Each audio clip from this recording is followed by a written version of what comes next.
United have lost again at home, this time crashing out of the FA Cup on penalties 4-3. And I'm now done. I'm done with this team for the season. It's getting to a point for me I am now looking at other sports to watch other than football. I genuinely think there's a problem with football right now, and I'm going to do another video on it later in the week. It's kind of related to United in a sense, but it's also going to be football in general. But we'll talk about that in the week. Let's talk about this game. From the get-go, it was more of the same.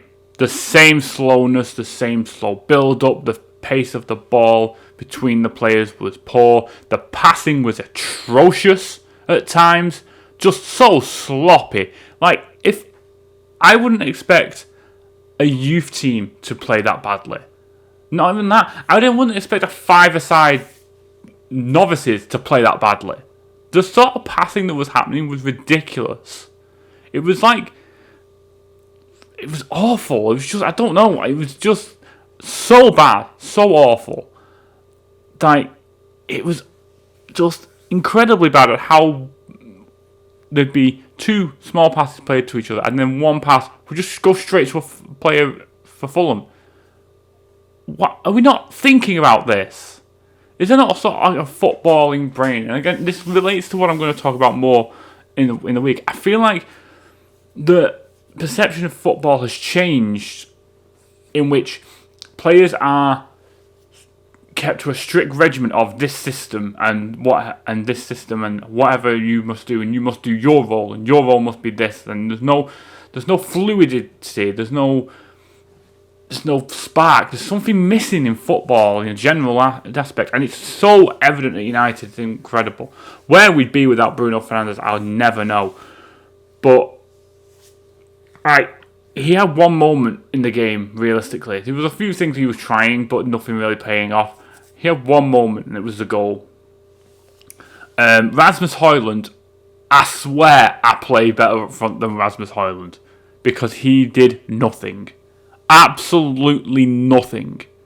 Obi Martin did more, or Chido Obi did more in his 20 minutes before we even hit extra time than Rasmus Højlund had done in the entire game that he'd played. In the 60 minutes or so it was, that he played. He looked more dangerous. He looked like he was getting himself about, causing the defenders a bit of grief.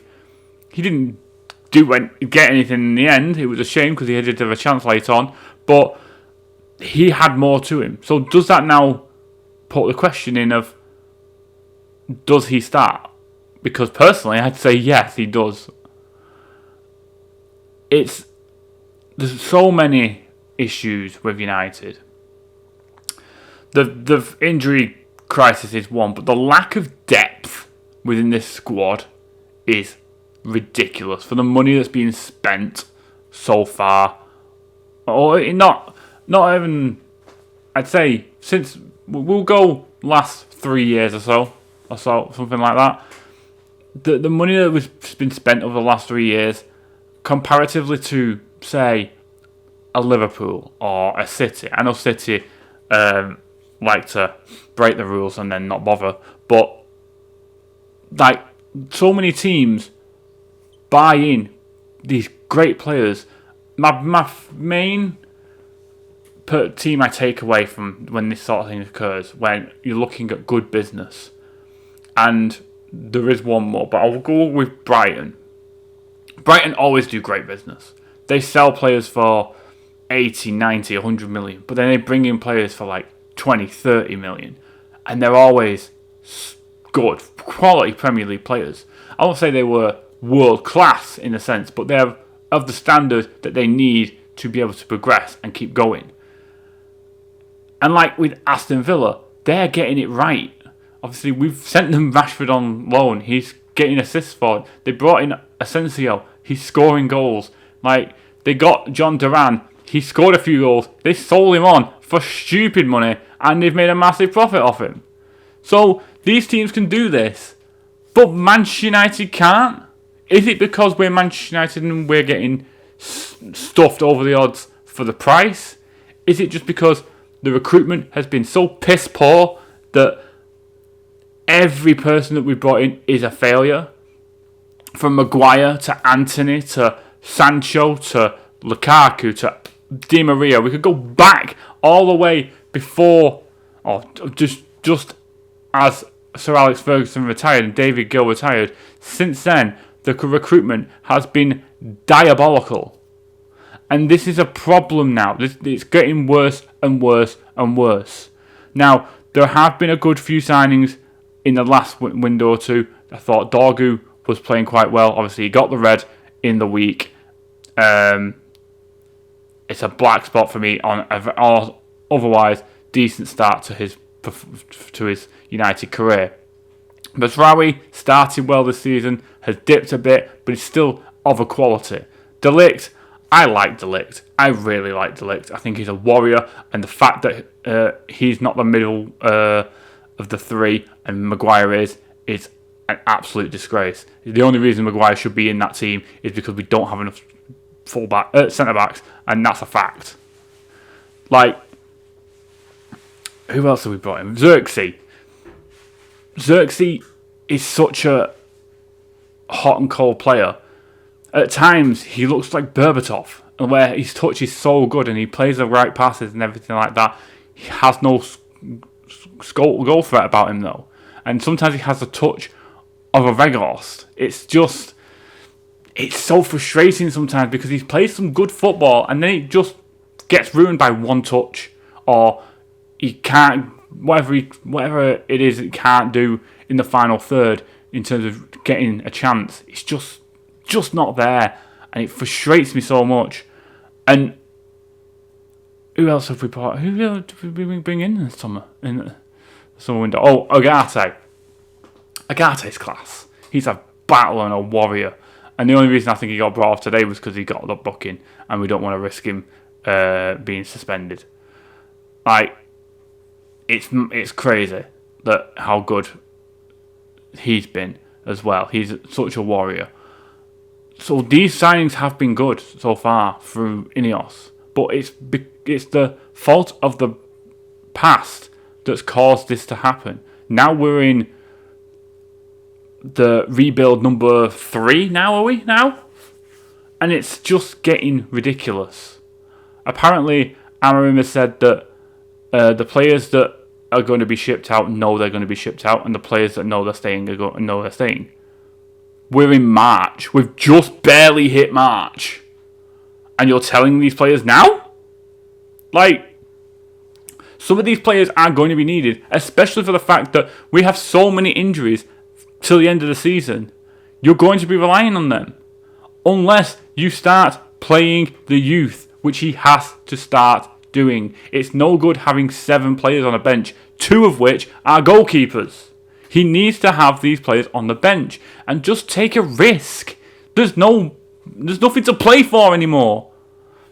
We have the Europa League on Thursday. That is our last shot of European football next season. Literally our last shot. Might as well put all your eggs into that basket. We're 16 clear of the drop. We are not going down. There are 3 teams who are much worse than we are, and we are going to stay up. You might as well throw your eggs into the Europa League and play some of these youth players, play some of these young kids in this Premier League season and go, you have nothing. No sort of pressure or worry about how you compete in these ends. It is just purely to see if you're ready to compete in the Premier League. And you just play these. I'm not saying play a whole team full. I'm saying throw in an Amas at left back. Throw in a Jack Fletcher in central midfield alongside Ugarte. Play of Chuba Obi from the start. Like, get these players in and get them going and see how they are. And by the pre-season, you can then go, right, let's play 4 or 5 or 6 of them in a pre-season friendly. Let's see how they gel and see if they're ready to go now in this Premier League, so they can be constantly in the squad. That's how academies are supposed to work. Not supposed to be churning out of profit like it's suddenly become a thing through this PSR bullshit. Like, we should be promoting the youth through. That's part of what Manchester United has always been. We need to get that balance back. Getting in these acute signings where players like Fulham or Hernandez, where we were getting them from nowhere, and they're coming in and being world beaters. Someone saying that Hernandez was not world class. He's so much better than what we've got now. He would come off the bench and score double figures consistently in the seasons. And these players can't even play 90 minutes and get double figures. You'd be lucky to get double figures out of the pair of Xerxes and Højlund this season. So, it's just getting frustrating for me. I'm just fed up of the constant same old, every single week. The same thing happens. It's slow paced. There's no rhythm. There's nothing, no creativity. There's just everything feels like it's missing from it. There's no structure. Everything's just okay. We'll just go out there and do whatever. It's just frustrating, man. One time I'd like them to play a 90 minutes where you go, that they played well. Every single player played well. There was not a misstep. It's just not happening. And it's so frustrating. I have no words for it. Even though I've been speaking for nearly 12 minutes. What do you guys think? Let me know, guys, down in the comments what you think of the season. What should happen next? We have one trophy we can play for. That could go very, very badly in the next week or a week and a half. Thursday's Sociedad, I believe. And then the following Thursday, the return fixture. We could be out of everything and have nothing to play for by next Thursday. Like this video if you've liked it, guys. Subscribe if you're new. Until next time, guys. Take care.